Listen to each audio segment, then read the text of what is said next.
When I think of engagement, it's just dialogue. Just talking. And my or negotiation. Negotiations. That doesn't have to go beyond. I mean, I think the Helsinki model is Exactly. the model.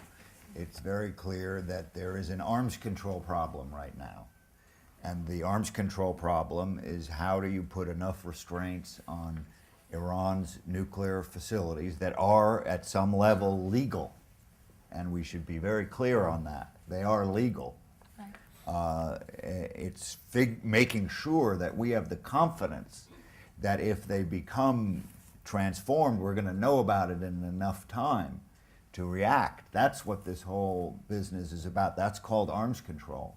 That's what we did with the Soviet Union. We had standards where we established verification mechanisms. So we're in the same situation. We have a regime which we have fundamental disagreements with that treats its own people abominably. And we were smart enough in the 70s to deal with Moscow while promoting and the individuals, whether it's Václav Havel or Solzhenitsyn or whoever, have said we did both. We can do both. This is the first place where I would both want to defend and also question.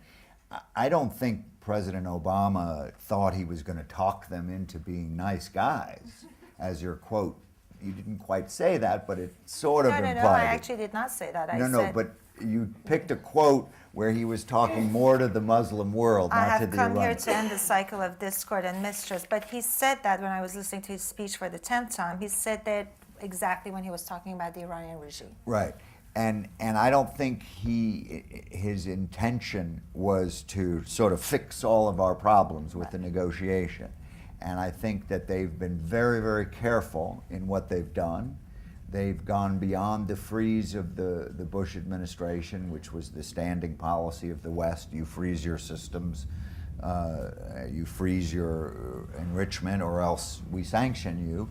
Came up with a clever diplomatic solution.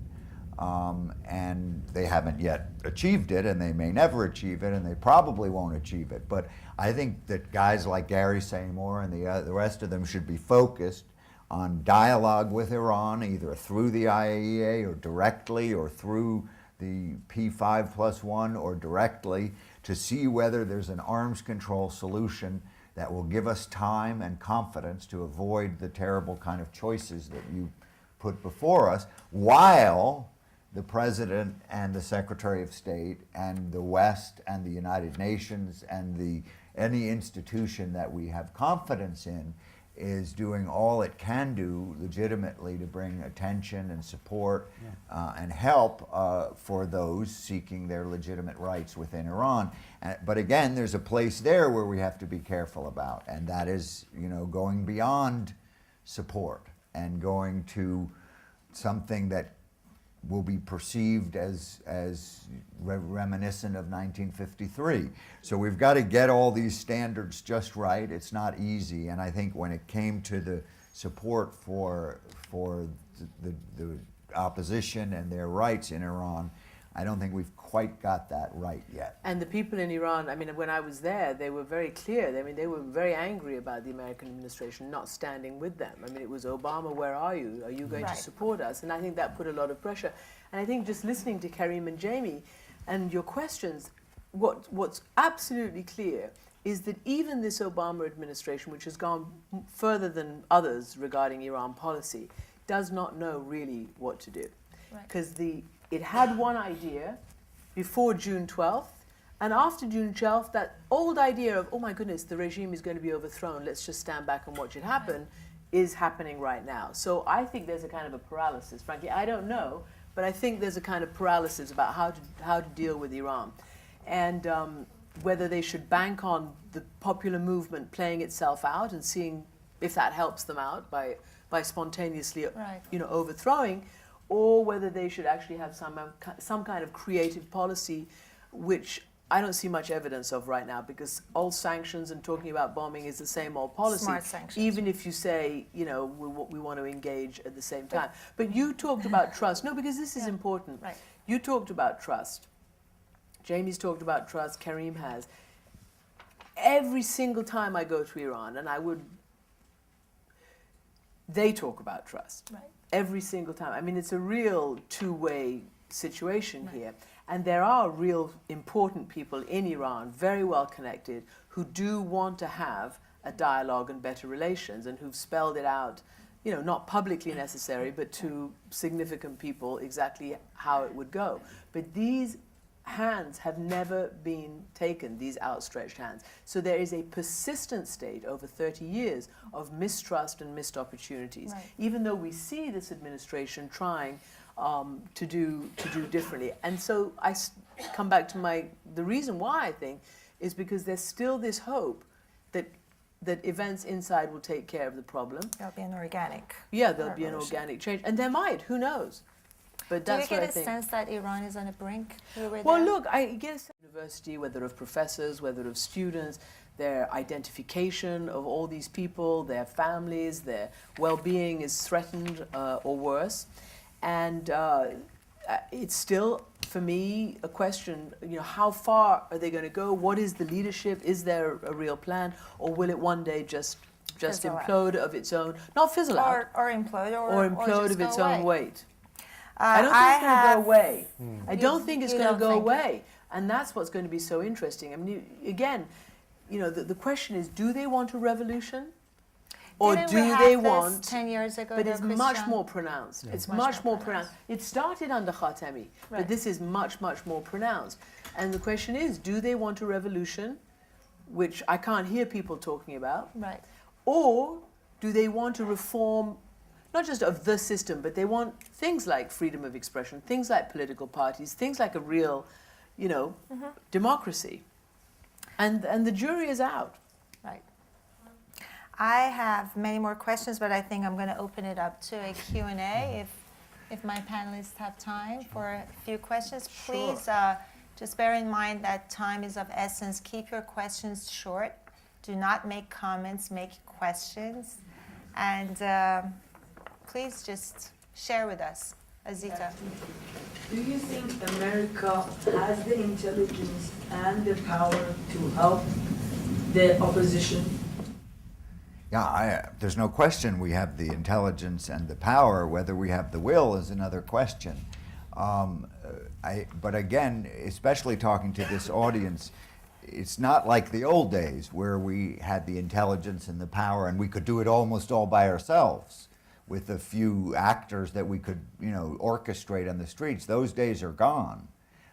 This is going to happen if enough Iranians are prepared to stay out and risk their lives for long enough to confront that number, which I would put at about 10,000 Iranian security forces who are prepared to kill. And the number that have to stand up to them has to be a lot bigger than that. And, I don't think the army is going to lay out its tanks on behalf of this regime.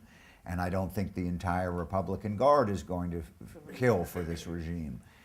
But I do think there are a lot of people who will.